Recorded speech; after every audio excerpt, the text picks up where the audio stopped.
está se achando a oportunidade. Abraça esse irmão que está do seu lado aí, abraça ele. Abraça ele e começa a orar pela vida dele agora, vai. Seja bem-vindo ao canal Analisando a Fé pela Razão, me chamo Walter Ivan. E o vídeo que eu faço hoje, eu quero abordar um pouco sobre essa ideia do discipulado de Jesus, né? O que é ser discípulo de Jesus, como as pessoas entendem essa questão, né? Essa ideia de ser discípulo de Jesus, né? Uma seguidora de Jesus. E os pontos aqui bíblicos que implicam sobre essa ilusão religiosa do discipulado, né, de Jesus, de uma pessoa hoje, em pleno século XXI, se denominar discípula de Jesus.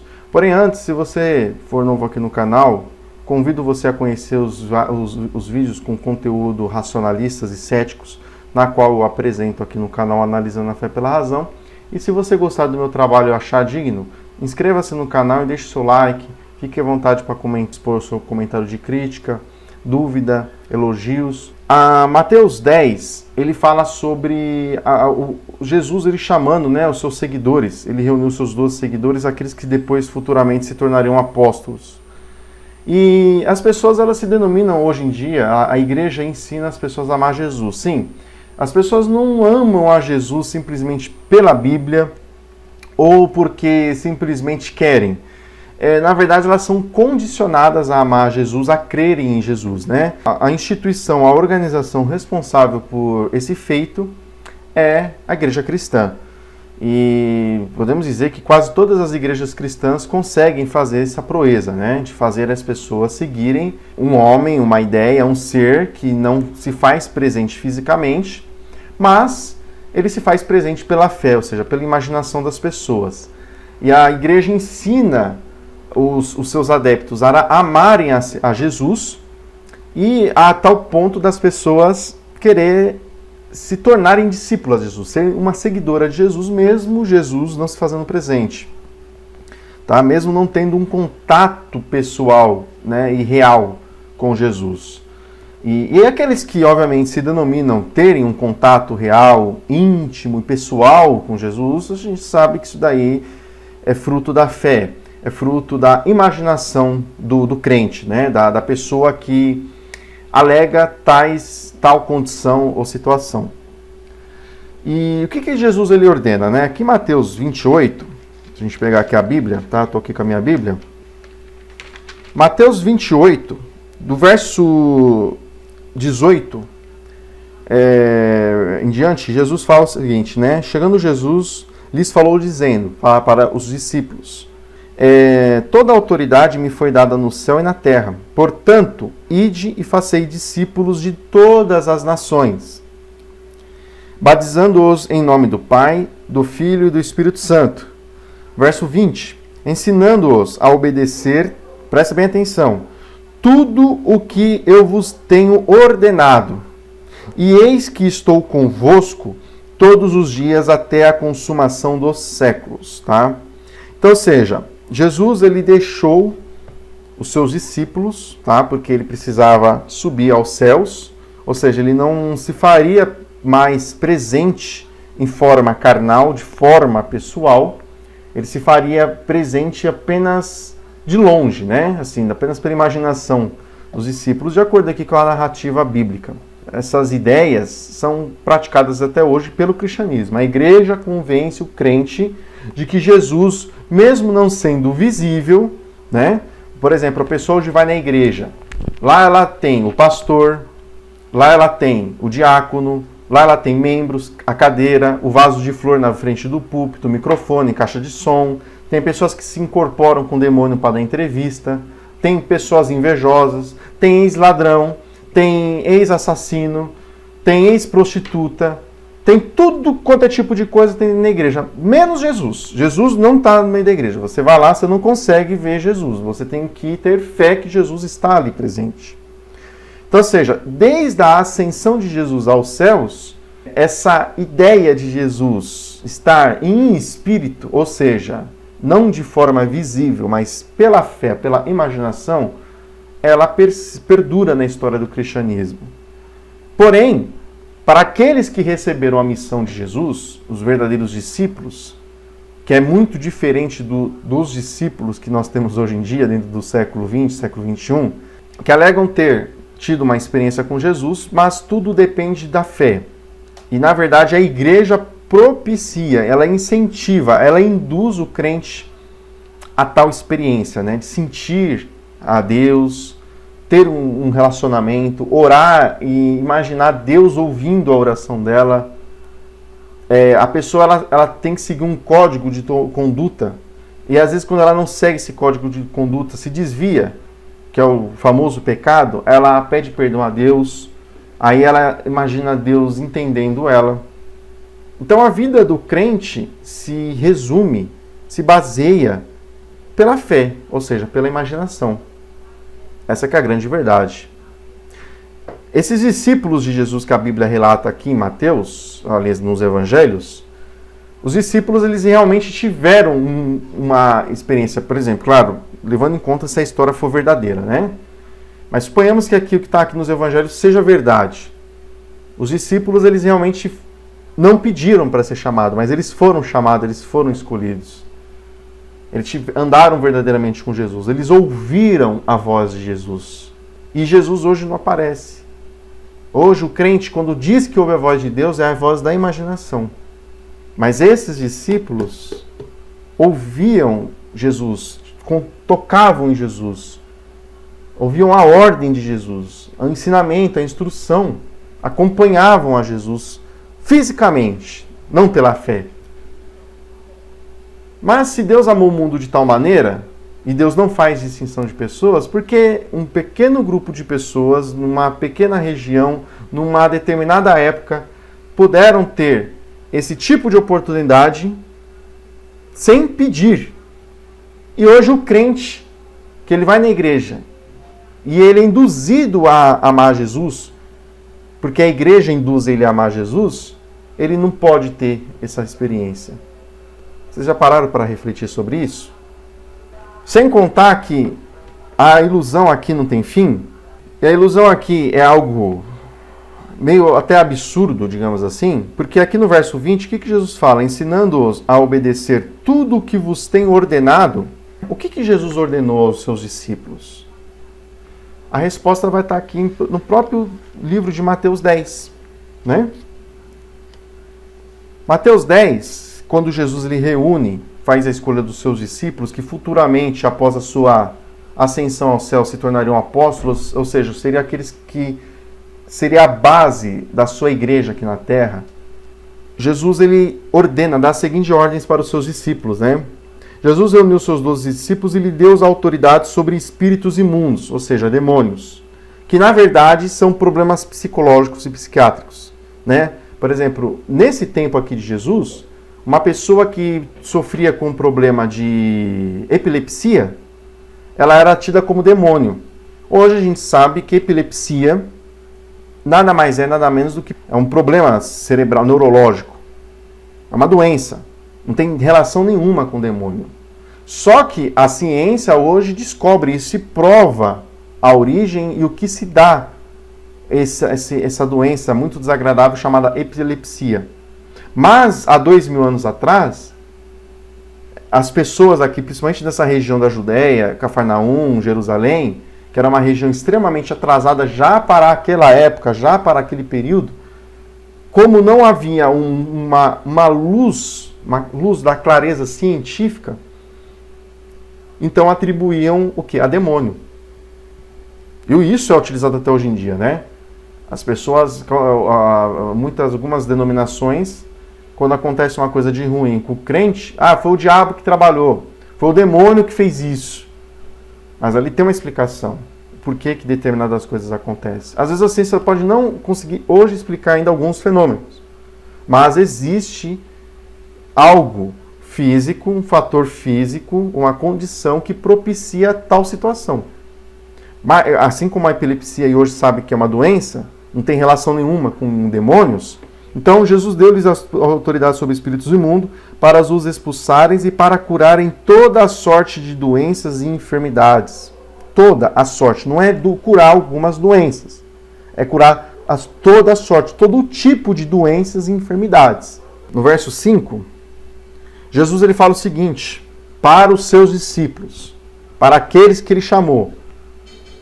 Se o crente hoje fala, eu sou discípulo de Jesus, ela não é, ela vive uma ilusão. E o próprio texto bíblico prova isso. Vamos observar aqui o que Jesus fala no verso 5. Jesus enviou esses 12 com estas recomendações. Quais recomendações? O próprio texto vai falar. Não tomeis o caminho dos gentios e nem entreis em cidade de samaritanos. Ou seja, aqui ele está citando um determinado tipo de pessoas, no caso gentios. O que é gentio? Aqueles que não eram judeu. E o que era samaritanos? É um determinado grupo de pessoas que viviam na região de Samaria. Quem vivia em Samaria ou era de Samaria era conhecido como samaritano. Assim como quem nasce no Brasil é brasileiro. Então, ou seja, aqui ele dá uma característica geográfica de uma região, de um local. Dirigi-vos antes às ovelhas perdidas de Israel. Ou seja, se ele falou para não tomar o caminho dos gentios, ou seja, dos não-judeus, no verso 7 ele fala para dar preferência a judeus, que seriam, no caso, ovelhas perdidas da casa de Israel. Ou seja, para um determinado grupo de pessoas. Por que essa preferência? Essa preferência de Jesus aqui pelos judeus em Mateus entra em choque com João. Quando Deus fala que, quando o autor do livro de João fala que Deus amou o mundo de tal maneira. Quando o autor de João fala que Deus amou o mundo de tal maneira, se refere-se a todas as pessoas, sem distinção. Só que ali entra o ponto de vista do autor do Evangelho de João, que tinha uma visão universal, diferente de Mateus, que tinha uma visão local. Percebe a diferença? Então, é uma contradição bíblica? Sim, é. Isso é um fato. Muitos vão tentar negar. Só que por que isso acontece? Porque aqui no texto não tem nada de inspiração divina, não tem nada de inspiração de Espírito Santo. Isso não existe. Isso é uma criação da igreja, é uma criação do cristianismo. Por que isso acontece? Por causa que aqui você tem a visão particular do autor. O autor do Evangelho de Mateus escreveu o Evangelho a fim de tentar convencer os judeus que Jesus ele era o Messias aguardado. Já o Evangelho de João tenta apresentar Jesus para qualquer tipo de pessoa. Por isso que existe essa contradição. São linhagens, raízes de linhagens de pensamento diferente. E aqui no verso 8, o que Jesus ele fala? Curai os enfermos, purificai os leprosos, ressuscitai os mortos, expulsai os demônios, de graça recebestes e de graça dai. Agora vem a pergunta, qual discípulo de Jesus em pleno século XXI pratica tais coisas? Para aquele que se denomina discípulo de Jesus. Pior ainda, para aqueles que se denominam apóstolos. Você tem hoje em dia líderes religiosos de igrejas que se denominam apóstolos. O cara, para ser apóstolo, ele tem que ter o chamado de Jesus. Nem isso, nenhum crente hoje em dia tem. E o crente que alega que tem chamado de Jesus, ele tem um chamado imaginário. Ele não consegue evidenciar tal chamado. É uma ilusão. Qual o crente que cura todo tipo de sorte de doença? Nenhum. Qual crente que você vai ver restaurando um membro amputado de uma pessoa? Nenhum. Qual crente que você vai ver curando uma criança com síndrome de Down? Nenhuma. Qual crente que você vai ver separando gêmeos siameses à base da oração ou à base de uma determinação de fé? Nenhum.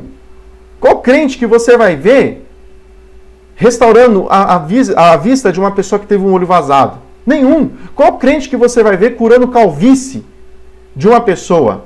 Nenhum. Qual crente que você vai ver curando catarata de uma pessoa que está com desenvolvimento de catarata nos olhos? Nenhum. Simplesmente não existe.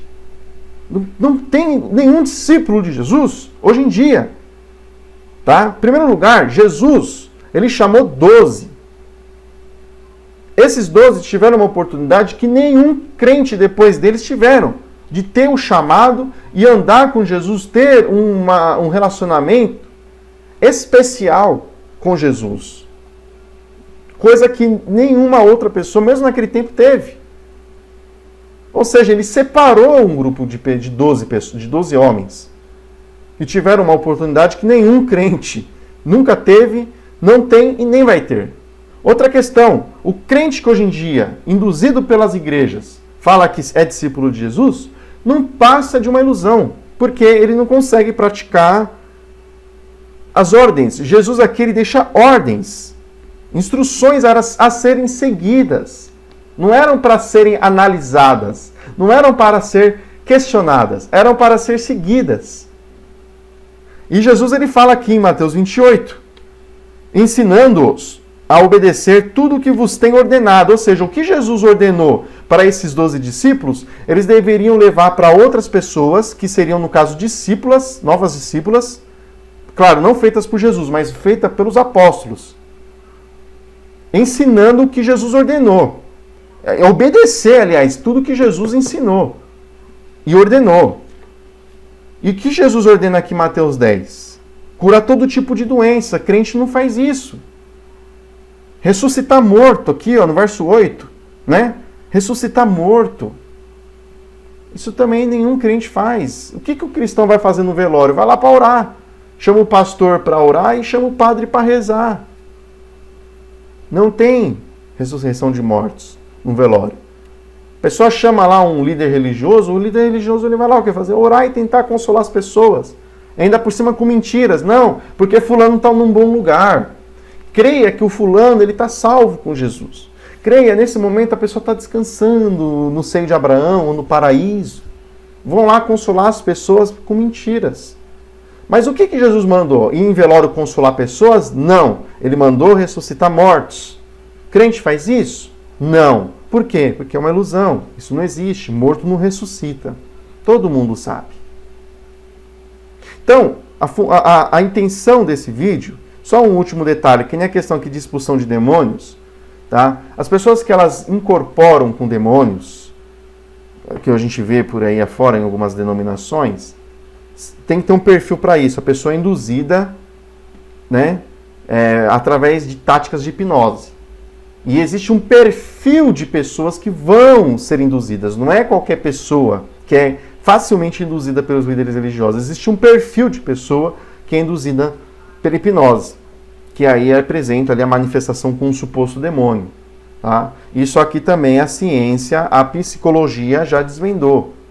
E é uma tática de hipnose, mas naquele tempo atribuía ser demônio, porque até então não se sabia o que era hipnose. Não havia um esclarecimento de um estudo científico acerca do assunto. Hoje em dia já tem. Hoje em dia nós sabemos o que é hipnose.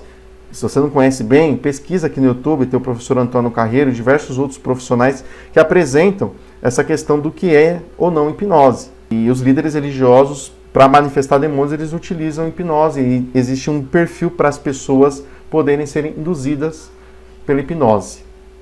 Então, a mensagem que eu deixo aí é isso. Essa ideia que a igreja pregou, que você é um discípulo de Jesus, não passa de uma ilusão. Não passa de algo fruto da imaginação e que a pessoa passa a se dedicar àquilo, não passa de uma grande ilusão, né? Algo que a igreja induz as pessoas a acreditarem. Então, o que eu estou esclarecendo é isso. Não é, de forma alguma, eu quero tirar a fé das pessoas, mas assim, esse vídeo é voltado não somente para os amigos que já são religiosos, que já têm um esclarecimento científico e racional acerca do assunto, mas principalmente para aquelas pessoas que estão começando a se questionar, ou que tem pulga atrás da orelha, ou que tenta seguir a coisa e não consegue. Então, talvez esse vídeo consiga trazer a resposta, que muitas pessoas se perguntam e não conseguem ter. Fico grato à atenção de todos, um forte abraço a todos os amigos que comentam aqui no canal, e se você for novo aqui e quiser se sentir à vontade, se inscreva-se, deixe o seu like aí e o comentário. Muito obrigado, um forte abraço, fiquem na paz.